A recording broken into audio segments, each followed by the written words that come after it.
Donc, bonjour à toutes et à tous, merci beaucoup d'être présents et présentes aujourd'hui. C'est un grand plaisir d'être parmi vous aujourd'hui pour ces journées européennes du patrimoine. Et c'est aussi beaucoup d'émotions que nous nous retrouvions aujourd'hui face à Notre-Dame. Préserver Notre-Dame-la-Grande, continuer à la faire vivre, la préserver, la transmettre, à faire connaître ce chef-d'œuvre millénaire, ce trésor de l'art roman, inscrire un peu plus Poitiers encore dans son histoire. C'est pour toutes ces raisons que nous sommes réunis aujourd'hui, en ce beau week-end consacré à notre patrimoine historique.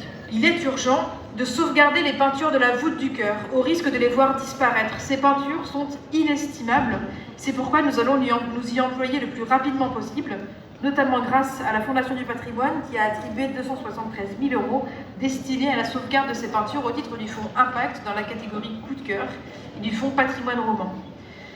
Au-delà des peintures, les diagnostics qui ont été réalisés ont fait apparaître des lésions structurelles, la présence de sels humides qui pourraient, à terme, mettre en péril non seulement les peintures rénovées, mais l'ensemble de l'édifice. Et donc c'est aussi, à ce titre-là, que nous devons intervenir de manière urgente.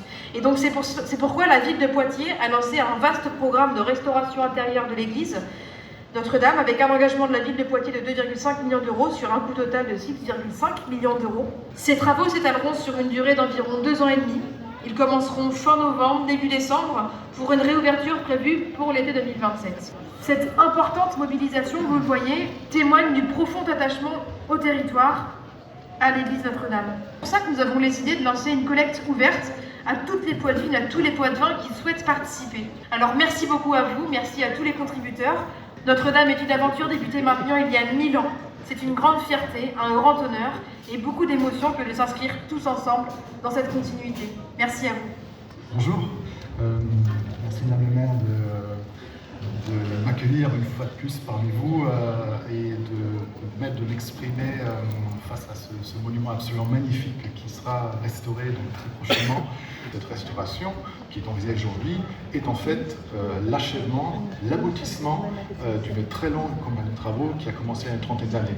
Donc un peu comme au 19e siècle, lorsqu'on a restauré d'abord les extérieurs puis les intérieurs, on a voulu donc achever l'édifice d'une certaine façon une deuxième fois. Vous, aujourd'hui, vous pourrez contribuer à son troisième achèvement, après celui du Moyen-Âge, celui du 19e siècle et celui donc de notre époque. Restauration intérieure, ça signifie que l'on va travailler sur tout ce qui constitue l'enveloppe intérieure, les élévations, les supports, les voûtes, les vitraux également. Voilà.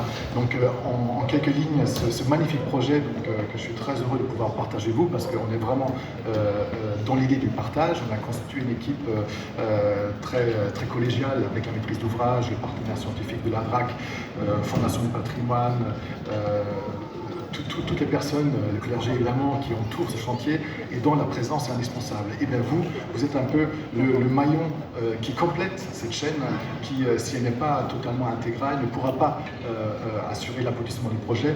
Donc dans le prolongement de ce que Madame la maire vient de dire, je vous incite à vous sentir responsable et enthousiaste à l'idée de contribuer à ce projet absolument magnifique. Je ne sais pas quoi vous dire puisque tout a été dit et bien dit. Donc vous savez tout. Alors moi je vais dire merci. Je vais dire merci à la maire, d'abord, Madame la maire et son équipe, Clémence, Charles, qui nous accompagnent. Je veux remercier aussi, bien sûr, l'État quand même, et les affaires culturelles. Je ne sais pas s'il y a des gens qui sont là, mais ils nous soutiennent tout le temps. Et ils sont très actifs et ils nous donnent des conseils très importants. Donc merci à eux, c'est vraiment très important. Merci au diocèse de Poitiers. Merci à son vicaire général, à monsieur Philippe Gentil, au père Philippe Gentil, qui nous suit, qui nous accompagne depuis le début dans cette opération avec sa bienveillance naturelle. Et merci enfin aux mécènes, les mécènes qui sont déjà avec nous, qui ont déjà contribué.